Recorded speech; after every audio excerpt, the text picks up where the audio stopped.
Hi friends, welcome to தமிழ்னி இல்லம். இன்றைக்கி நம்ம என்ன பார்க்க போகிறோம் அப்படின்னா, நம்மளோட ஆரோக்கியமான வாழ்வுக்கு நம்ம பின்பற்ற வேண்டிய வழிகளை நான் என்னென்ன பின்பற்றிட்டு இருக்கனோ அதை பற்றி நான் உங்களுக்கு கற்றுக் கொடுக்க போகிறேன். இப்போ பார்த்துடலாம். டெய்லியும் நம்ம ஆரோக்கியமாக இருக்கிறதோட பலன் என்னென்னா, நம்ம ஹஸ்பண்டு, நம்ம பிள்ளைங்களுக்கு, நம்ம ஃபேமிலிக்கு நம்ம மட்டும்தான் ஃப்ரெண்ட்ஸ் இருக்கோம். அதனால் கண்டிப்பாக நம்ம ஆரோக்கியமாக இருந்தே ஆகணும். நம்ம ஆரோக்கியமாக இருந்தால் மட்டுமே நம்மளோட குடும்பத்தை நம்ம ஆரோக்கியமாக வச்சுக்க முடியும். கண்டிப்பாக இந்த டிப்ஸ் எல்லாம் நீங்கள் ஃபாலோ பண்ணுங்கள். நான் டெய்லியும் தண்ணி குடிக்கவே மாட்டேன். அது பார்த்தா வயிறு வலி மற்ற பிரச்சனைகள் எல்லாம் உண்டு பண்ணும். நம்ம வயிறு மட்டும் தண்ணியை சார்ந்து தான் நம்ம உறுப்புகள்லாம் இருக்குது. அதனால் நம்ம டெய்லியும் தண்ணி குடிக்கணும். நான் பாஸ்ட் 2 இயர்ஸாக 1 டம்ளர் கூட நான் தண்ணி குடிக்கவே கிடையாது. அதனால் நிறைய ப்ராப்ளம்ஸ் இருந்துச்சு. இப்போ டெய்லியுமே நான் என்ன பண்ணியிருக்கேன் அப்படின்னா, ஒரு 2 லிட்டர் 3 லிட்டர் வாட்டர் பாட்டிலில் ஒரு 2-3 வாட்டர் பாட்டிலில் வாட்டரை நிரப்பிடுறது. கண்ணுக்கு முன்னாடியே நான் வச்சுக்கிறது. கிச்சனில் வேலை செஞ்சாலும் ஒரு பாட்டில் தண்ணியை வச்சுப்பேன். இடையில எடுத்து குடிச்சுப்பேன். நம்ம உள்ளுக்குள்ளே உள்ள பார்ட்ஸ்லாம் இருக்குல்ல ஃப்ரெண்ட்ஸ், அதெல்லாம் க்ளீன் பண்ணுறதுக்கும் நம்ம வாட்டரை தான் நம்ம உள்ளுக்குள்ள உறுப்புகளை க்ளீன் பண்ணுறதுக்கு வாட்டர் மிக முக்கியம். அதனால் கண்டிப்பாக தண்ணி குடிங்க. அட்லீஸ்ட் 1 டேவுக்கு 2 லிட்டர்ஸ்னாலும் குடிங்க. வாட்டர் பாட்டிலை ஃபில் பண்ணிவிட்டு நல்லா க்ளீனாக ஃபில் பண்ணிட்டீங்கன்னா அதை குடிச்சிக்கலாம். நீங்கள் சைல்டுக்கு எப்படி நம்ம நம்மளோட குழந்தைங்களுக்கு இந்த ஃபுட்டு நல்லாயிருக்கும், அந்த ஃபுட்டு சத்து அப்படின்னு சொல்லி நம்ம கேர் எடுத்து செய்கிறோமோ, அதே மாதிரி கண்டிப்பாக நம்ம செல்ஃப் கேர் பண்ணணும். ஒரு 10 to 15 மினிட்ஸ்னாச்சும் வாக் பண்ணணும். அப்படி நிறைய டைம் கிடச்சிச்சு அப்படின்னா ஒரு 1/2 an hourனாச்சும் உங்களுக்காக வாக் பண்ணுங்கள். நம்ம மீந்த பொருளை சாப்பிட்றதுக்கு நம்ம குப்பை தொட்டி கிடையாது. எல்லாம் நம்ம ஹஸ்பண்டு, நம்ம சைல்டு எப்படியோ அதே மாதிரி நம்மளும் ஒரு உயிரினம் தான். கண்டிப்பாக நீங்கள் நல்லா ஃப்ரெஷ்ஷான ஃபுட்டை சாப்பிடுங்க. மென்டல் ஹெல்த் நல்லா குட்டாக இருக்கிறதுக்கு நீங்கள் 10 to 15 நிமிஷம் நீங்கள் வாக்கிங் போகும்போது அந்த வெளிக்காற்றை நம்ம சுவாசிக்கும் போதும் வெளியில் உள்ள என்விரான்மெண்ட்டை அனுபவிக்கும் போதும் நல்லா இருக்கும். நம்மளோட மென்டல் ஹெல்த்தும் சரி, உடல் நலமும் சரி. அதனால் வெளிக்காற்று பட்டுச்சுனாலே மைண்டு ஃப்ரெஷ்ஷாக இருக்கும்.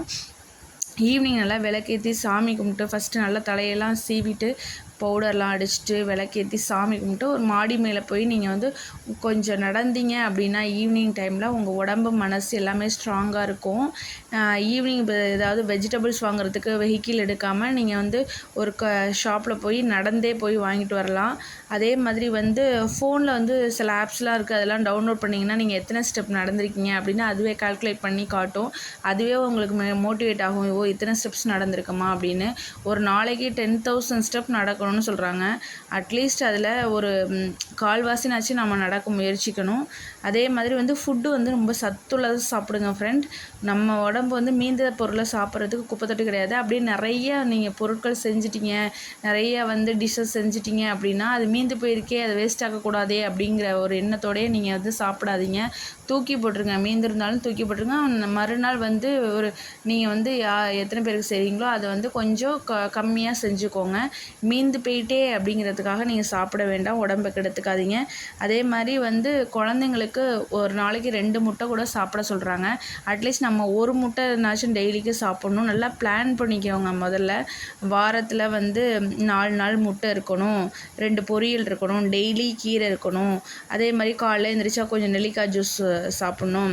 இட்லி தோசைன்னே இல்லாமல் பயிர் தோசை, சுண்டல் தோசை, வரகு தோசை, கேழ்வரகு தோசை, இந்த மாதிரி வெரைட்டியாக சிறுதானியத்தில் சாப்பிட்டு எப்படி ப்ரோட்டீன் ரிச் ஃபுட்டாக நம்ம சாப்பிட்றது அப்படிங்கிறத நீங்களே பிளான் பண்ணி செய்யுங்க. அதே மாதிரி ஃப்ரூட் ஜூஸ் சாப்பிட்றது. இப்போலாம் மாம்பழ சீசன், அதனால் மாம்பழம் milk shake, banana milk shake இது மாதிரி குழந்தைங்களுக்கு கொடுத்தீங்க, நீங்களும் சாப்பிட்டீங்க அப்படின்னா ரொம்ப ஹெல்த்துக்கு நல்லது.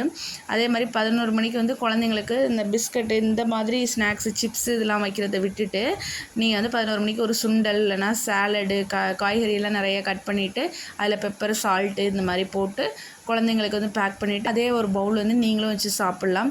அட்லீஸ்ட் டெய்லி ஒரு முட்டை கண்டிப்பாக வேணும், கீரை கண்டிப்பாக சாப்பிடுங்க.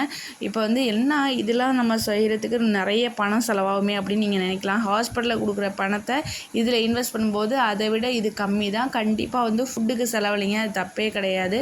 அதே மாதிரி தூக்கம் வந்து ரொம்ப முக்கியம். நம்ம தூக்கம் வந்து இருந்தால் மட்டும்தான் மனசு உடம்பு எல்லாமே ரிலாக்ஸ் ஆகும், ஸ்ட்ரெஸ் குறையும். இப்போலாம் வந்து முன்னாடிலாம் நடுராத்திரி வரலும் ஒரு 12 மணி வரலும் ஒர்க்லாம் பார்த்துட்டு அப்படியே விழிச்சிட்டே இருப்பேன். இப்போலாம் வந்து 9:30க்கு மேக்ஸிமம் 10 o'clockலாம் தூங்கணும் அப்படின்ற ஒரு 2 வீக்ஸாகவே அது மாதிரி தான் தூங்கிட்டுருக்கேன்.